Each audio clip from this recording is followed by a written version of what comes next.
Ευλογημένος ο ερχόμενος εν ονόματι Κυρίου.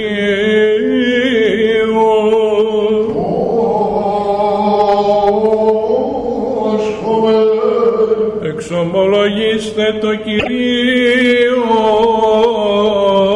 τι αγαθός.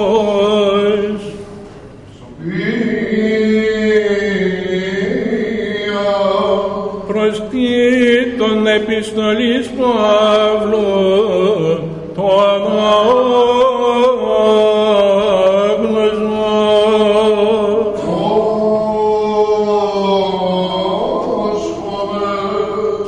Εκνοντείτε επεφάνει χάρις του Θεού η σωτήριος πασιν ανθρώπης, παιδεύουσα ημάς, την αργησάμενη την ασέβειαν και τας κοσμικάς επιθυμίας, σοφρόνος και δικαίος και ευσεβώς ζήσομεν εν τον αιώνι, προσδεχόμενη την μακαρίαν ελπίδα και επιφάνειαν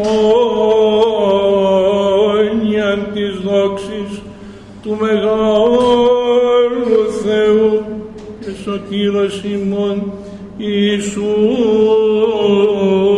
Χριστού, ως έδωκεν εαυτόν υπέρ ημών, ή να λυτρώσετε ημάς από πάσης ανομίας και καθαρίσει αυτό λαόν περιούσιον ζηλωτήν καλών έργων. Ούτε δε η Χριστότης και η φιλανθρωπία επεφάνει του σωτήρος ημών Θεού, που και εξέργων τον εν δικαιοσύνη ον επίσαμεν ημείς, αλλά κατά τον αυτού έλεον έσωσε ημάς δια λούτρου παλιγενεσίας και ανακαινώσεως πνεύματος Αγίου,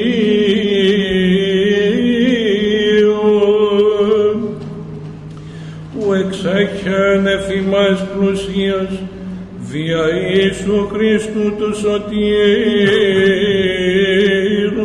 ημών, ή να δικαιωθέ